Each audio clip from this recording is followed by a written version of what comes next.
Hi, today's guest is April Stearns, and I am so excited that she's here with us. She is the actual founder of Wildfire Magazine. It is absolutely phenomenal. All the photos, all the stories are magnificent, and I'm just so honored to have you today. And I would love for you to eventually share who you are, but thank you so much for coming on today. Thank you, Christina. I'm so excited. So the first question I always ask guests when they come on Our Scars Speak is, who is April? Not the titles, because we have mommy titles, we have all these other titles, but who are you? How would you describe yourself? I love that question because you're right. We have all the titles, and it's such a good question about like where's me in and around all of that.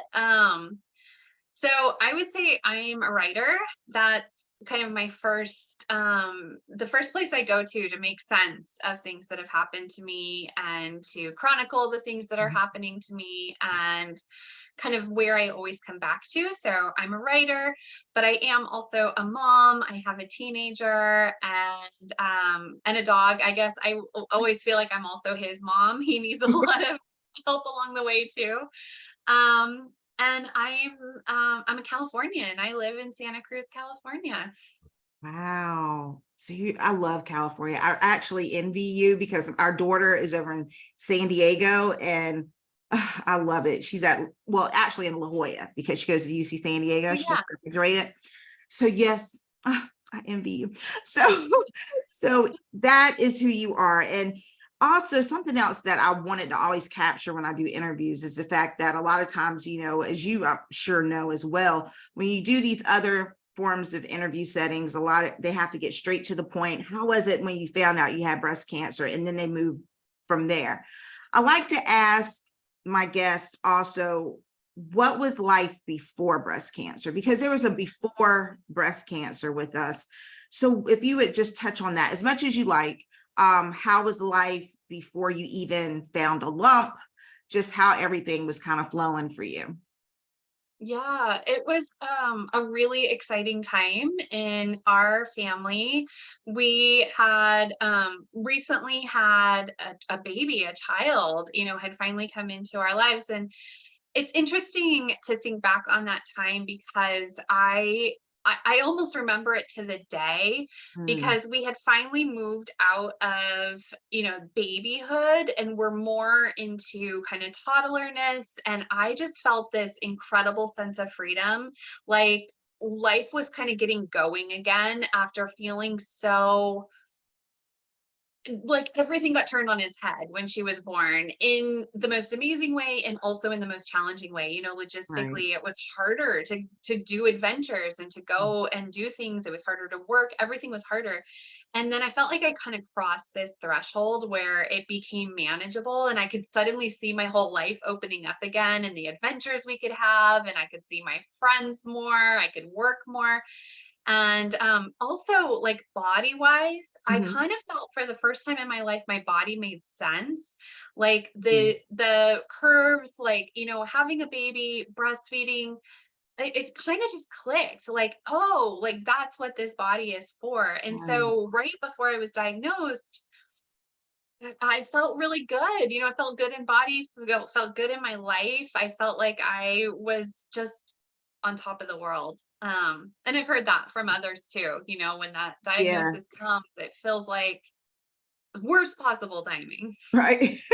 Yeah, I've heard different things. I've heard one person one time said that it saved her life because she was Mm, on drugs and stuff. okay. I've heard some people say they didn't even know where they were in the beginning. So it was kind of like a new discovery.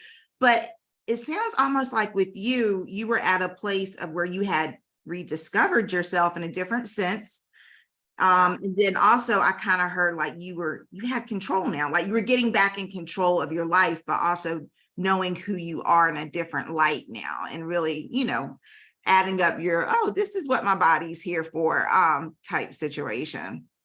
Exactly. Exactly. I felt totally in control, is how I would describe it. Right. Absolutely.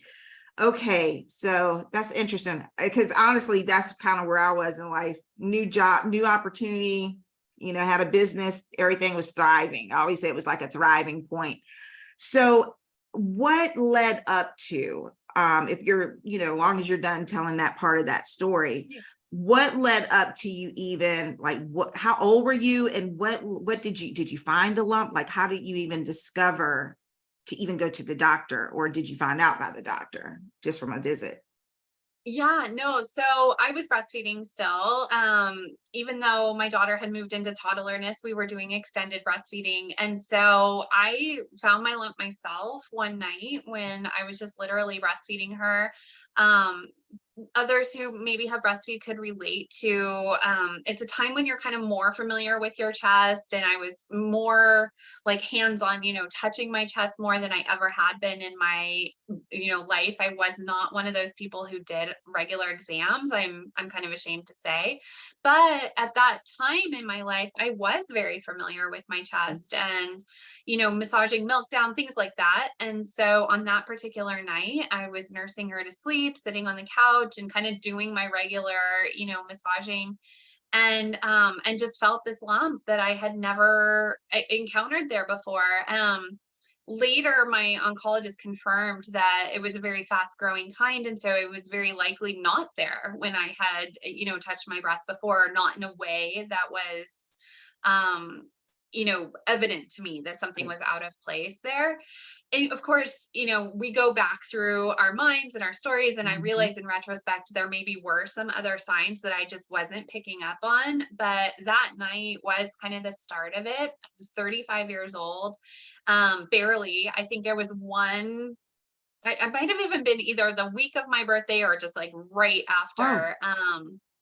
Yeah, wow. and I had a gynecologist who was on it. I called her the next day, after I confirmed with my husband that he also felt something Mhm. strange. And so I just called her, and she did me so good. She said, it's Mhm. probably milk related. You are breastfeeding, but like, let's go through the steps and let's make sure. And so she set me on that path to an eventual diagnosis. It still took a few weeks, to work through the medical Mhm. system, but within, I think, three weeks, I think I had the mammogram. And then very quickly after that, it was evident, what it was. And I Right. was in that chemo chair within 2 weeks after that. So it went Wow. very fast for me after that. Yeah. I like two things that you brought up. Number one is that the difference in the breast tissue when you're breastfeeding. Hmm. Um, that's major, because a lot of people I don't think understand, because hormones. It's just like Yeah. when we tell people to check their breast every month, but sometimes we forget to tell people, okay, check your breast every month, but make sure it's like 3 or 4 or 5 days after you've had your cycle, because your hormones can make your breasts lumpy and different things of that nature. So for you to even bring, I think that's a magnificent point to bring up, is that when you're breastfeeding, and if you're regularly checking, like you did, you knew what your breast Yeah. felt like. And Yeah. even though, nothing to be ashamed of, I'm sure you're not the only person who didn't check their breast regularly. There was a point I checked them, but they kept on telling me they were lumpy anyway. So I kind of like, Mhm. you know, Right. till I found one that was like a golf ball. It was like, okay. But Yes.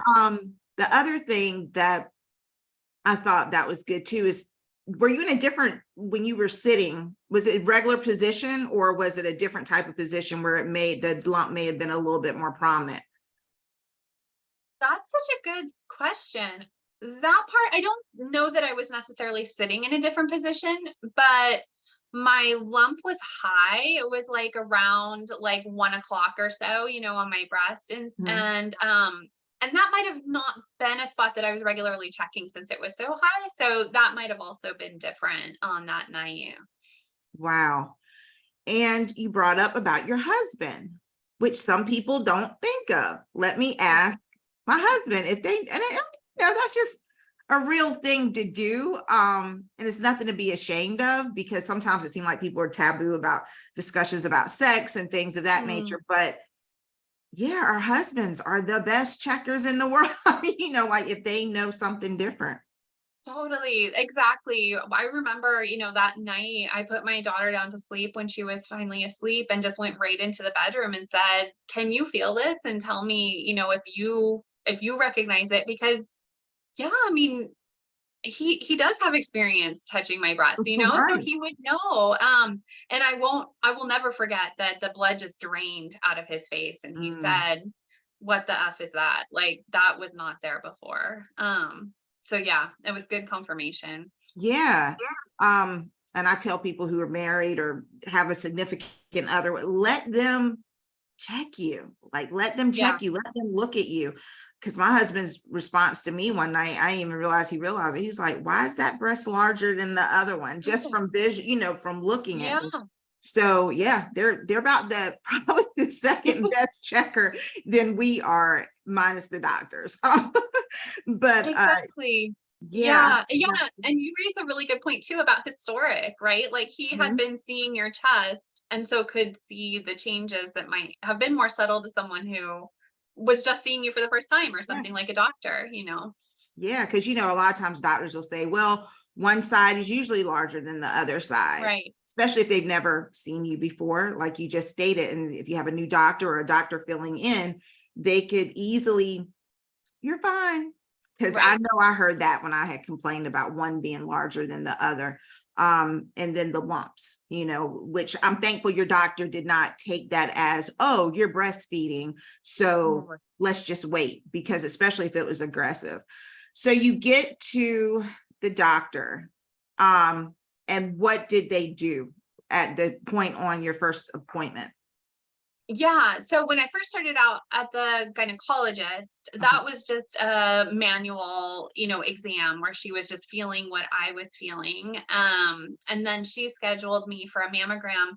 And the same day that I had the mammogram, they also performed an ultrasound. And I don't know that I have particularly dense breasts, but I have received that letter.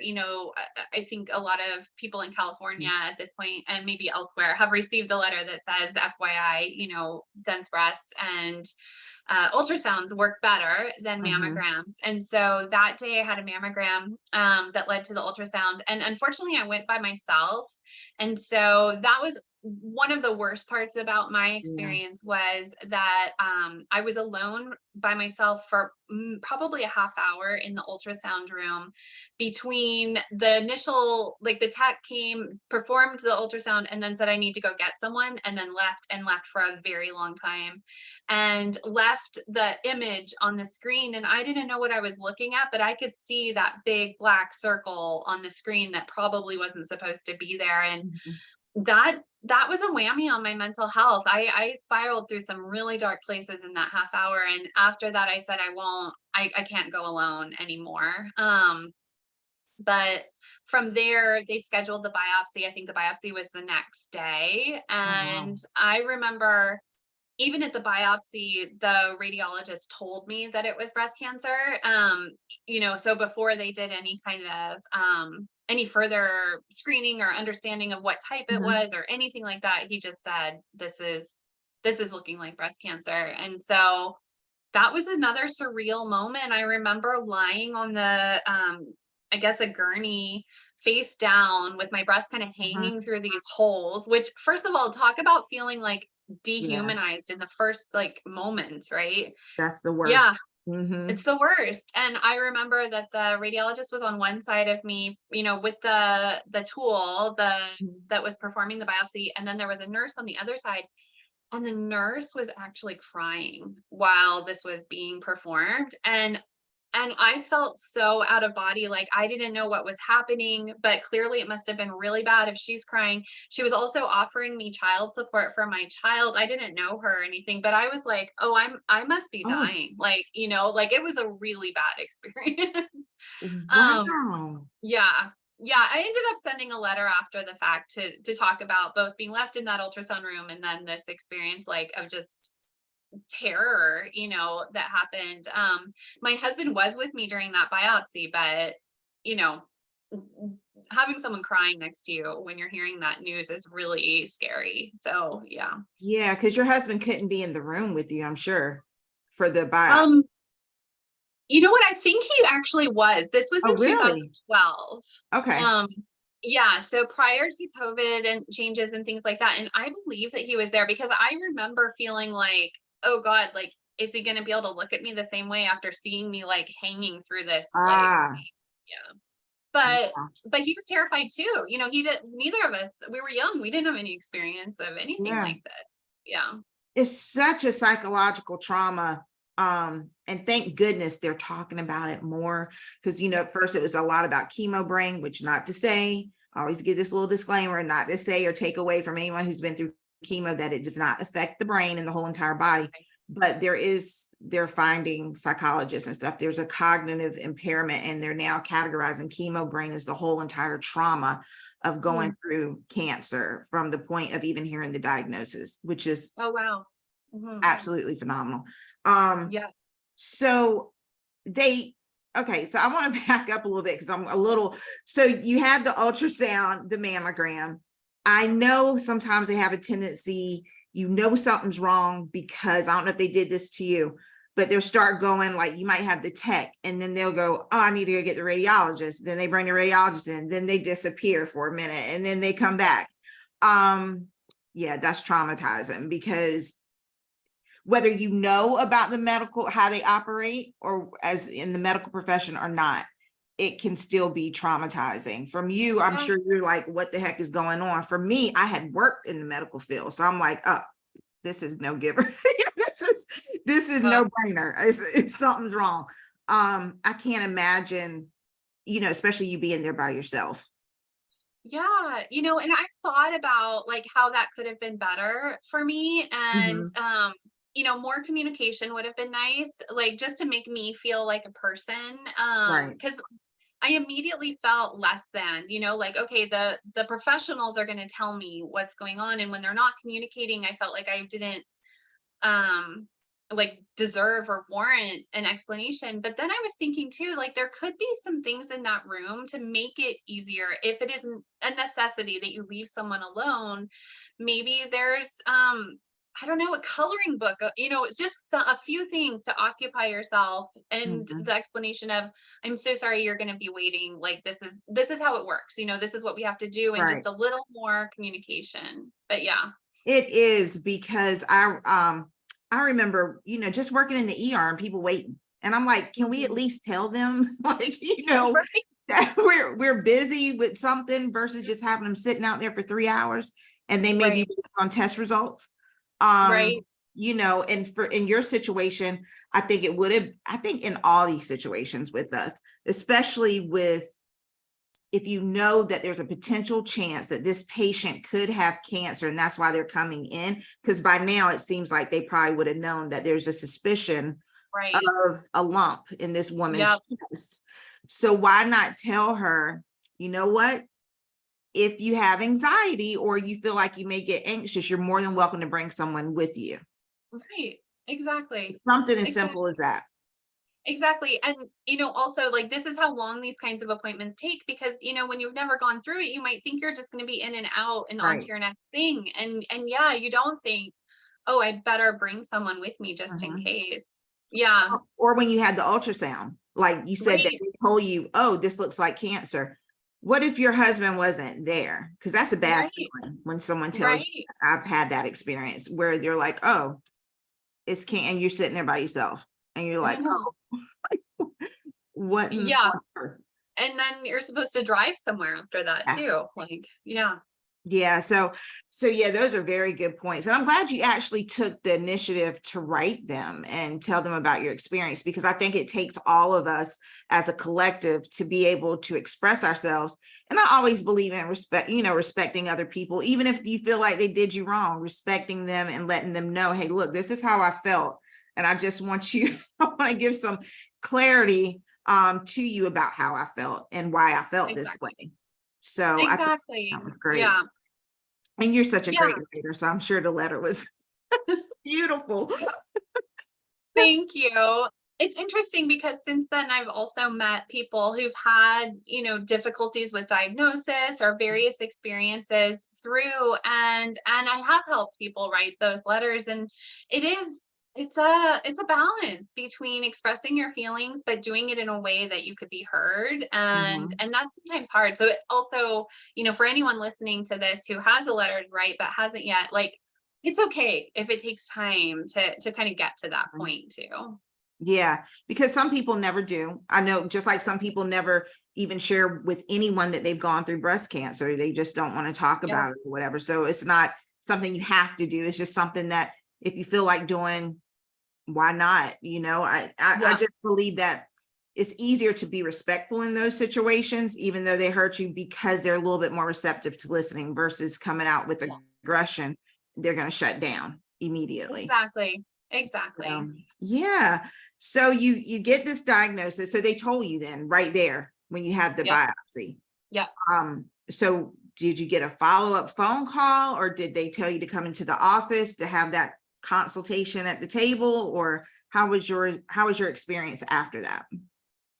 So yeah, so I remember being in this room, the biopsy room. I remember the radiologist like wheeling his chair up to me, so our knees were practically touching when he told me this. And my husband was sitting beside me. I remember just crying and not knowing what would come next.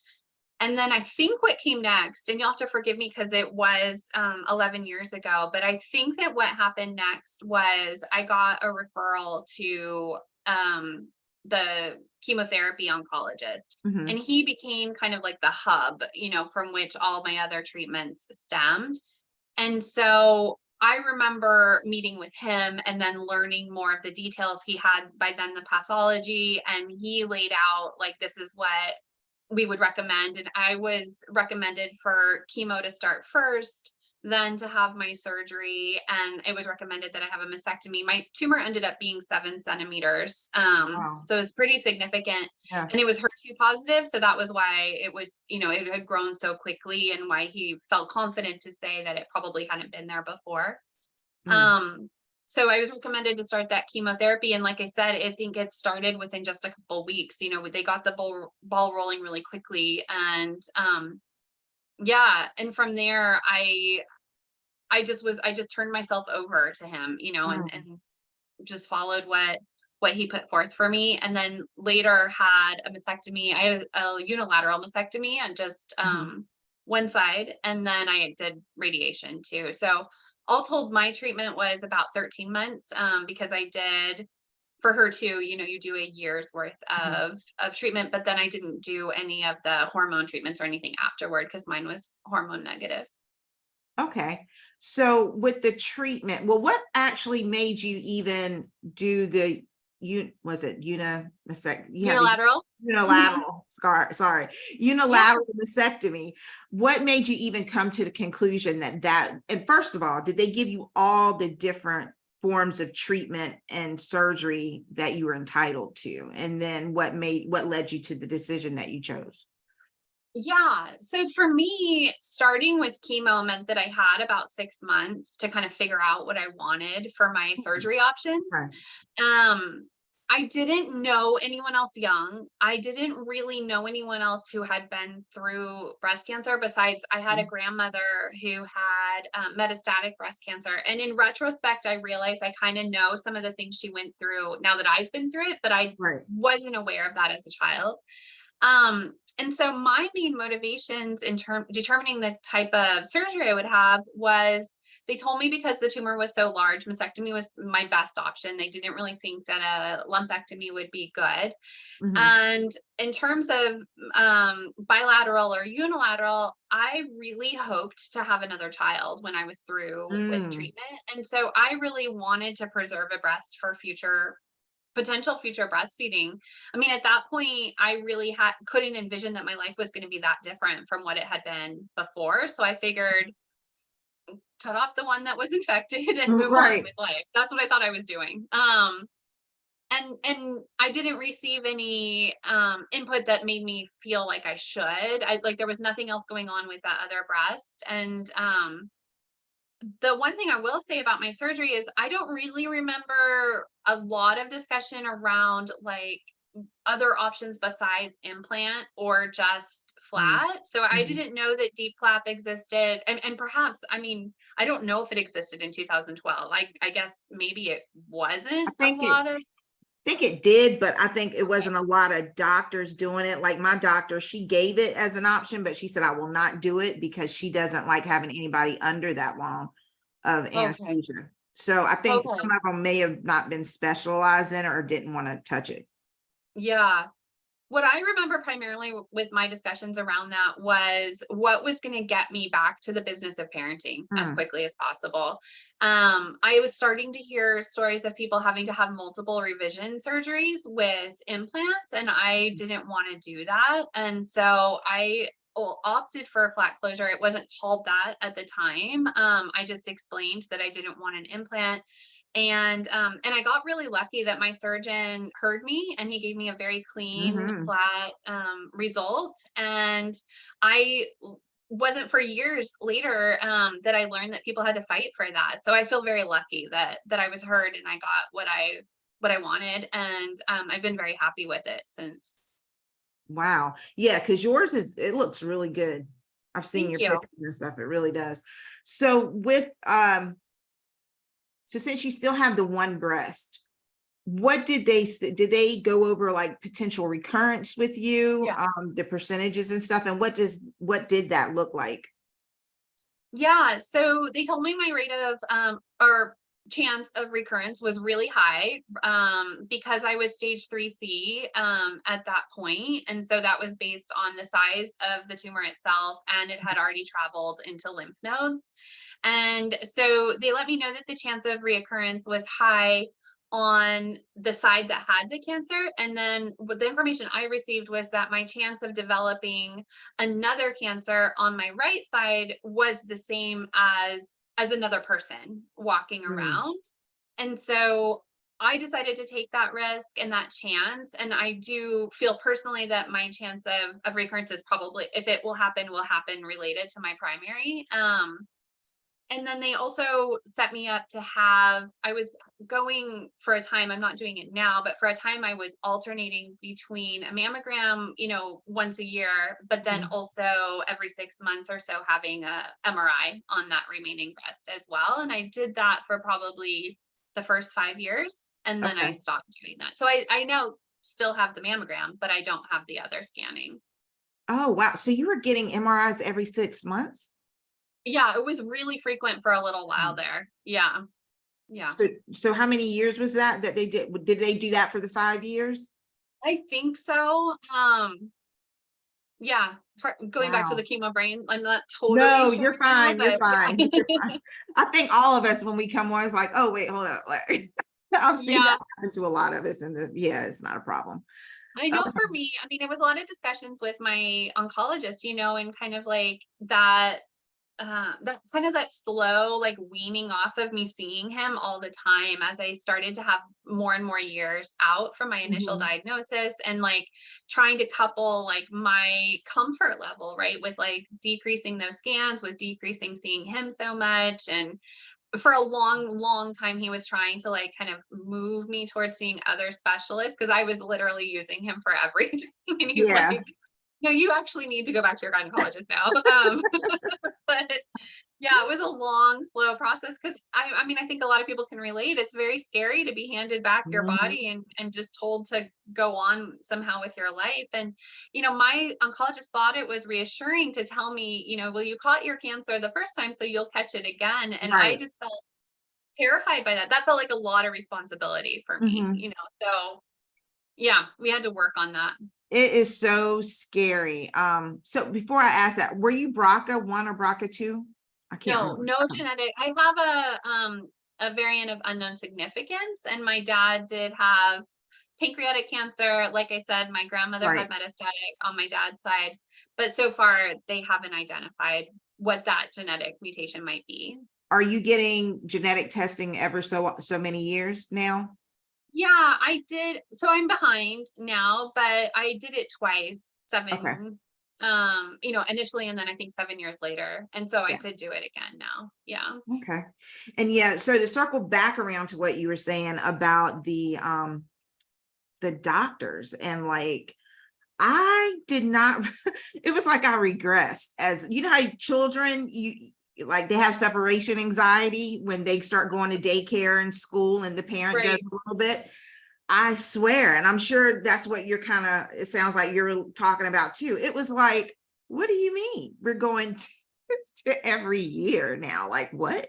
But I am fortunate because a lot of people who had DCIS stage 0 and had double mastectomies, especially, they don't get seen at all anymore unless they have an issue. But my doctor wants to see me every year for the rest of my life. So that gives me some comfort, but also it could have been because I was a grade 3. Mhm. I don't know, but I know she's really like, you're gonna see me every year. But it was interesting when it happened, because at first I was like, yes, I've hit the, I'm getting near the mark. And I don't know if you experienced this or not, but it was sort of like, yeah, I was excited, but then I was like, whoa, wait a minute. Like, that's a whole nother support system leaving me. And Yeah, who's gonna tell me if I don't know if I'm feeling lumps or feeling scar tissue? Like, it's just, yeah, exactly. it was shocking. Exactly. Yeah, and my oncologist was really encouraged when I reached that 5-year mark. Mhm. I think that's appropriate for her too. Mhm. Different cancers have different Right. time periods that matter. But for me personally, my grandmother, who was HER2 as well, she had reoccurrence at 10 years. And so for Mhm. me, I was like, okay, but my cancer is going to come back at 10 years. So like that Oh. just felt to me like a given. And I've had to do a lot of mental health work around like her Mhm. story is not my story. But I just kind of disregarded when he was excited about 5 years because I was like, well, we'll see, you know. Yeah. I totally understand. So you bring up a lot about, and we'll get to where you are now, but you bring up a lot about mental health. And Mm. um I heard you a few times say, I had to do a lot of work through that. And what did that, if you don't mind sharing, what did that work look like for you? Because everybody's coping skills are different. Some people, they lean more on their religion, or they lean more towards meditation or mindfulness or exercise. We all vary. But I think Yeah. it's significant to share because it might help somebody else out with understanding what maybe tools they need to use or things that they need to use, and to kind of stop the whole stigma of, oh, you go to a therapist, oh, you have a coach, like, you know, because we can all benefit, I think, from Of having course. some other people in our lives to kind of help us through when we're going through something traumatic. So could you talk about that experience? Like, I don't know if you've had a therapist, I don't know, and you share what you want to share, but I think it's significant because you really do talk about it a lot. And I like that because a lot of people shy away from that. Yeah. Oh no, I'm very comfortable talking about it. So I did have a therapist at the time of my diagnosis. I had probably started seeing her when I was about 25. And so we already had a good 10 years under our belts together. I started seeing her for issues related to my childhood and my mom and those kinds of things. But it really helped that I already had someone that I trusted, to talk to about it. So my therapist was a huge part of my care team. I also was writing, at that point too. I had a blog that just kind of kept morphing Mhm. to match whatever was going on with my life. I think it started as like a pre-wedding blog, and then, became other things as Right. things happened. And so I remember the first post I posted on there was when I was in that period of I found a lump and I'm waiting to go, for this mammogram was my very first post. And I remember immediately being comforted by the people who were commenting like, oh, I've been there. And some Right. of them were like, you know, I know that this is scary. Mine was benign, like, Mhm. you'll probably be fine, and blah, blah, blah. And that was like, okay, like it's nice to carry them with me going into this. And Right. even though I had a different result of it, it still felt comforting, to Mhm. know that there were people there. And so I just kept writing on it. Some of it was just for myself, middle of the night. My husband's asleep, my daughter's asleep, and my brain Mhm. is like, going crazy. And so writing just got it out of my head so I could sleep and, feel lighter. And then sometimes it was about wanting that feedback, and wanting community and people to talk to me about it and ask me questions about it so I Right. wouldn't feel so alone in it. But yeah, my brand of mental health work is definitely talking, writing, just I am a big fan of transparency and vulnerability because it has Right. served me very well. So That's beautiful. And I love, yet again, how you brought in the fact about, I had a therapist, and it wasn't just when you had cancer, it was from previous things. And I think people really need to remember that, because there's a lot of people who are suffering from childhood traumas and various traumas in their life. And now they have the previous trauma on top of, now they have the cancer trauma, and it's a buildup. And if you've never had any type of therapeutic counseling or anything or coaching, it can be extremely more traumatizing, to the point where it could paralyze you. Like, you might not even, call what they call impairment. You're not burnout, you just can't function. And it's because you're mental overload. And I think that's very, that's really, I'm so thankful you shared, because I work in mental health, and a lot of people do not like even still really diving into what their experience has been on a positive note, because they just don't want to be categorized as, how people say, oh, you're crazy, or this, that, and the third. And it's like, no, like, mental health is a real thing. It is real. Depression is real. Yeah, 100%.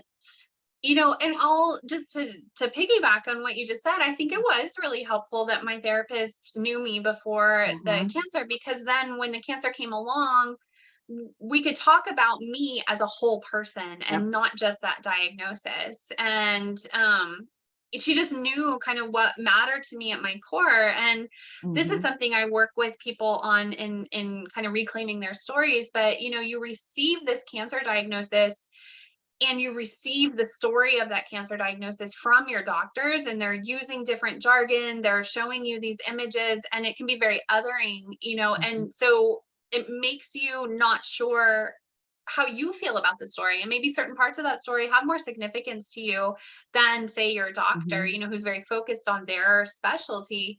So working with my therapist helped me to assimilate that story and understand what about it was important to me and impacted me and mattered to me. And I'm glad you brought that up about narrative of the stories, because without being too, without getting into actual like theories in psychology and counseling, but there are various theories that our therapists and counselors practice.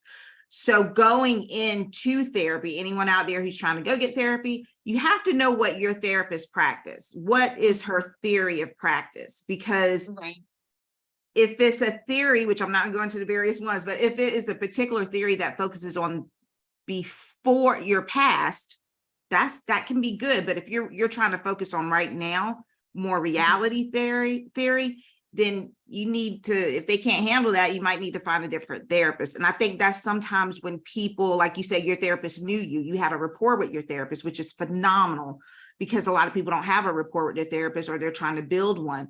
And when you have that rapport, they know, okay, this theory could work with you. But a lot of therapists don't necessarily say, hey, so today we're going to work with cognitive behavioral therapy. Theory. They'll just do it, and you don't even know it's being done. And you might need to reach something from childhood, and they're trying to talk about cancer right now. It's like, no. I need to go back, because this cancer is triggering something from a long time ago. Exactly. Yeah. So, that's a great point. Yeah, so definitely whoever's listening, make for sure you ask your therapist what, now coach is different, but make sure if you're seeing a therapist or going to seek one, ask what theory they practice and have them to explain the theory, because you have some that are current and some that are past. So it's more detailed than that, but that's enough to kind of start you out with. Definitely. So you've definitely told us about your treatment plan, everything. So I do not like to say after cancer, I like to say now, because to me, this is like an added extra piece to our current state versus, and when we start saying, I think for people who've never gone through cancer, and that's another reason why I stopped saying after, because when I've found myself sharing, it's after now. And I hear a lot of people who've never had cancer say, it's gone now. It's after the fact. It's not after the fact for me. For some people, they may, now for some survivors and thrivers out there, you may take that on. That's your perspective. But I know a lot of us is, no, I'm still living day by day, because to something could come up and I get anxious over it, or I got to go get a scan, or I got to go to a doctor's appointment. So that's something that still affects you. So that's why I say now, like, how is life now for you? Yeah. Well, it's hard for me to talk about life now without acknowledging that I work in cancer. And Oh so yeah. I'm still 100% in cancer land all Hmm. the time, and to varying degrees personally. Hmm. But I absolutely have side effects from that treatment that I am still dealing with 11 years on. I worry less now about reoccurrence, I would say, and because I found another layer of kind of acceptance. And I Hmm. think a lot of that has to do with having immersed myself into cancer space and being surrounded by women who are at various stages of, like you said, either dealing with treatment now, dealing with reoccurrence now, like, or it's like well in the rearview mirror, or, whatever, all the different shades of it. And for me, knowledge is very soothing, so when I was really scared for several years, it was primarily because I couldn't picture what it would look like if I did have reoccurrence. I wasn't sure if like how you even like walk out of that doctor's office. I just didn't know Hmm. what would come next from that. And now that I've been surrounded by friends and family who've unfortunately had that reality, the good thing for me is I can kind of picture, like, okay, so I now know what the next steps would be if that were to happen to Hmm. me. And I know your life doesn't end upon hearing that news. And Right. so for me personally, my fears around recurrence have faded to not be quite such a big deal in my survivorship. But other things that are harder for me are the menopause, the medical menopause that I went into immediately with my chemotherapy starting, Mhm. triggered just a domino effect of things I had to deal with, like infertility, intimacy issues, weight gain. Those are the kinds of things that I continue to have to like work through, either literally or just mentally, finding acceptance Mhm. around them.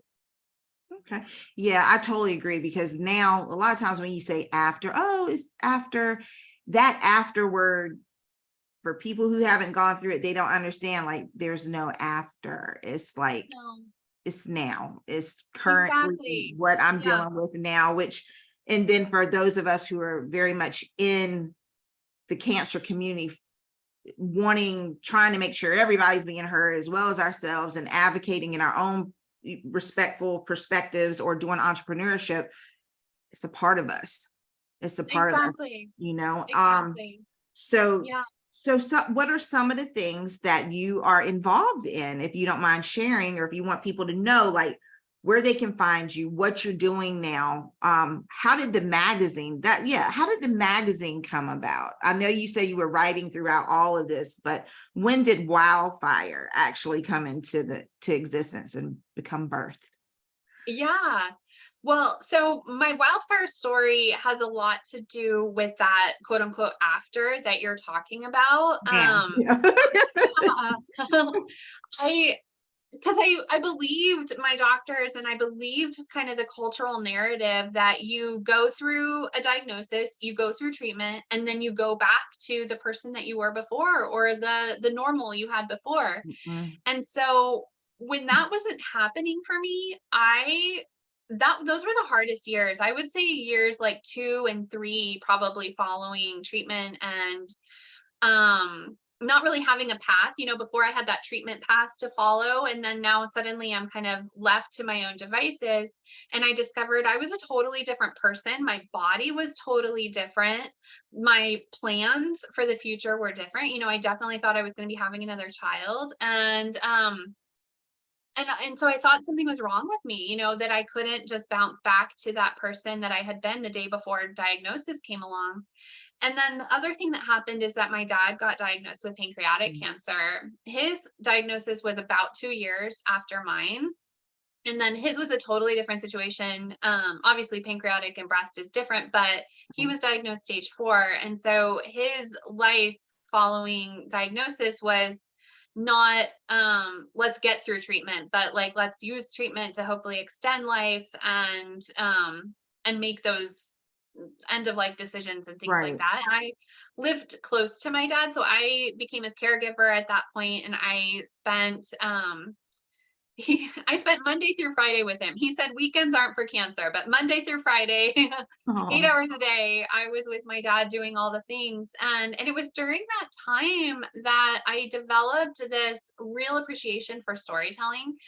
I had always been using writing myself, as we talked about, to process, but when my dad was actually dying, he started telling me all of his stories, the stories of him and my mom, the stories of the land that we grew up on, my, early childhood mhm, stories. And I started to really realize how powerful storytelling is as legacy. And not just that I would get to carry his stories on, but I could see how healing it was for him to be telling right. these stories, and he was telling me what was important and significant from his Mhm, life. And so after my dad passed away, I spent a year settling his estate, working with my brothers to sell the property. And it was a really sad and depressing time. And also that kind of transition from, okay, now what? Now what does the rest of my life look like? What does my career look like? I had been in event planning when I was diagnosed, mm, and I did that through treatment. But then when my dad got diagnosed, I actually quit that job. So I was also kind of casting about for what was next. And what I kept coming back to was I haven't finished my cancer experience. I'm still experiencing so much. Where are the other young people who can relate mhm, to that infertility and that early menopause and this career stuff and all the body stuff? Like, where the heck are they? Because by at that point, I had still not met or seen or found wow, anyone. And I know that sounds bonkers now because we have Instagram, Facebook, et cetera, et cetera. But at that point, it wasn't what it was now. And I wasn't even clued in either that you could use those kinds of tools to find others with a similar mhm, diagnosis. I had been introduced to support groups, physical, literal support groups, mm, but I was always the youngest person there. I felt like I received so much pity for being young, having a young child. It made me feel like I had to comfort them when I needed right. something different out of that. And so after my dad died, I wanted to get back into writing, and I ended up at a writing group, a memoir writing group, and it was all older women, mostly not diagnosed, but mostly retired, who were going to write their memoirs. And there was one other young person there. And I remember this day, I finally wrote a story about infertility and how brokenhearted I was. And I mentioned the cancer, and I read that story, and I was walking out to my car, and I just heard these footsteps, someone chasing after me in the parking lot. And it was her. And she said, I hope this is okay, but I need you to know that I understand what you're talking about. And Aw, she's still a dear friend to this day, but she was my first cancer person who could understand what I was going through. And meeting her really ignited that need to meet others and find others. But it wasn't just to see them or put my face on them, it was to hear their actual stories and really understand, like you asked me today, like, who were you before this thing came along? mhm, And now how are you integrating that into this person you are going forward? How are you doing that? And what does that look like? And so I knew that I wanted to use writing to find them. I decided that a magazine would be nice because you could dip in and you could dip out, and because I didn't have all the answers. Like, mhm, someone might say, well, why didn't you write a book? But at that point, I didn't have anything to say or share. I needed them, right. So I wanted to make a platform where I could find those people. And so that's how it kind of grew, was just a desperate need of my own to find others who were going through it, find out how they were doing it. And so I was shoulder tapping like through the internet, like, hey, you wrote this blog piece about blah blah blah. Do you feel like maybe expanding that and letting me print it? Like, Yeah, so it was a lot of that. But the first issue of Wildfire came out in 2016. I launched it on my birthday as kind of a like, hey, I'm still here. I'm still living after this major diagnosis. And I've been publishing every other month since then. There's like 43, 44 issues in the archives now. And it's grown into a writing wow. community because it turns out I do have some stuff to say, and I have some feelings around like how to use writing. Like, I don't have all the Yeah. answers with cancer, but I can help you write your story and make Mhm. sense of your story through writing. Wow. So are there any other endeavors that you're doing? So you have Wildfire. Are there any other things that you want the audience to know about that you are doing within the community, or? Wildfire is the main thing. It grew from that magazine, like I Mhm. said, into a writing community, and that's probably the biggest part of it now is these writing groups that people tell me they're way better than the support groups that they were trying to go to, Mhm. because we're going deeper. We Right. go my writing prompts are very open-ended. So some people write really specifically about cancer, and some people find Mhm. themselves writing about other memories and other things. And so it ends up being this kind of whole person experience. And we share our writing, so you get to know each other in the group. I keep it really small, like 10 people. But it just builds this really nice community. And so that's primarily my focus, but Mhm. we also have a podcast where we share the stories from the magazine, and get to have chats like this about, like, okay, take me even further behind the scenes. What else Right. is going on? Yeah. And then we get to talk about the craft of writing too, because I've learned that a lot of people want to write, but a lot of people think either they're not allowed to because of someone somewhere Mhm. in the past told them they weren't, a writer, or they're just not used to being vulnerable in that way. So they don't really know how to start, or they're just busy. And so they need time and space kind of carved out for them so they can actually write. But Yeah. yeah, those are the main things. But I also really love supporting other entrepreneurs in this space too. And so that's just another passion of mine is this idea of kind of survivors serving survivors. Yeah. I think it's beautiful. Absolutely beautiful. So, where can, before we get into the song that you chose and the Yeah. artist and why, what exactly, where would you want people to find you? Like on IG, would you like for people to find you? If you do, then feel Yeah. free to share your different handles that you have in the platform, or email, or whatever. Yeah. I would say, so two things. Like one, the website definitely has everything. And so that's wildfirecommunity.org. That's where the magazine is, individual issues as well as like subscriptions, things like that, and writing workshops. But my Instagram is really kind of a fun place as well, where I do publish a lot of stories from various people. You'll see lots of faces, lots of stories from the community. And I think that's a great place for anyone who might be feeling alone, or like they Yeah. haven't yet found their community that might feel good, because we're going way past that diagnosis story into all the Mhm. other things. And so that's wildfire_BC_magazine. Yeah. Because just, and also seeing the images Yes. along with the stories is so powerful, so It powerful. really is. Yeah. And social media is great for that. And that's Mhm. also another reason I wanted to have the magazine too. That's different from a book. The magazine's full color, gorgeous photos supplied by the writers themselves. And Wow. it gives another dimension to that realness of that person. Mhm. Yeah. So you chose a song, and um yeah, so can you elaborate? Tell us what was the name of the song and the name of the artist, and then explain to us why you chose it. Yeah, absolutely. So the song I chose is Broken and Beautiful by Kelly Clarkson. And it was kind of a newer song to cross my radar. Mhm. So 2 months ago ish, a friend of mine, Stephanie, who has the business creative transformations, she's an art therapist. Mhm. She suggested to a group of us that we might use music as therapy too, like another form of creative therapy.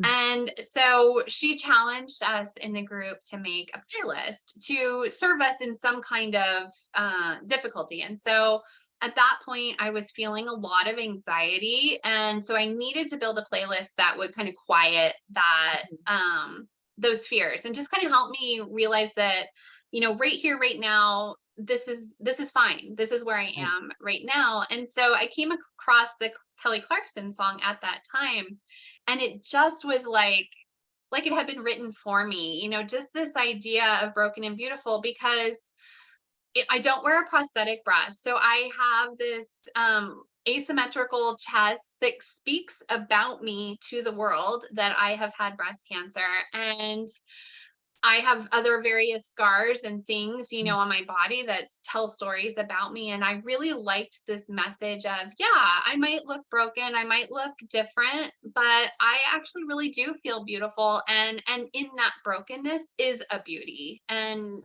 I love that story. It says that I've lived, you know, and had a life. And so that's what that song really means to me. I love it.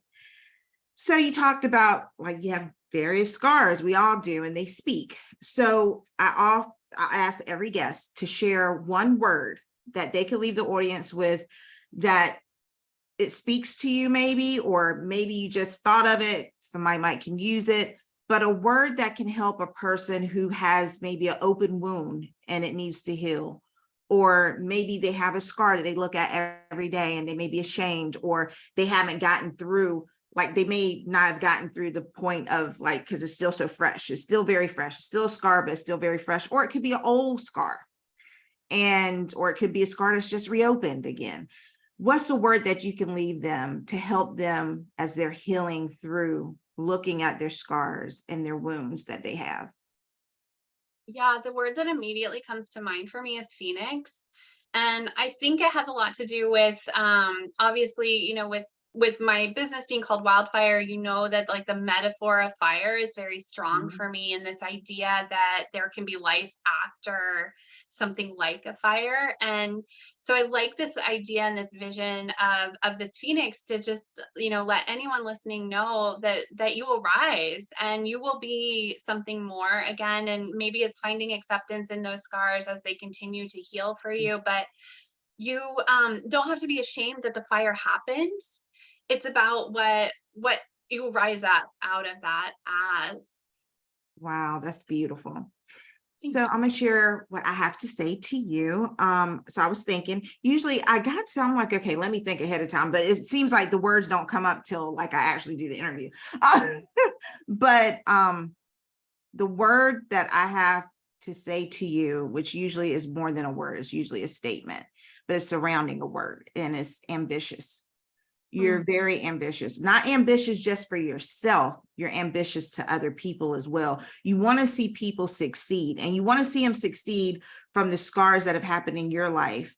And I think it's just so beautiful that beyond life's unexpected turns and wildfires, that you were able to take the ambition still and turn around for good to help other people even grow through theirs. So mm. that's the word that I want to leave with you, is continue to be ambitious, no matter what you do, what you go through, what you know that you're going through now, what may come later. Never forget the ambition that's inside of you right now that has allowed a spark and this wildfire to grow, not just in you, but in other people.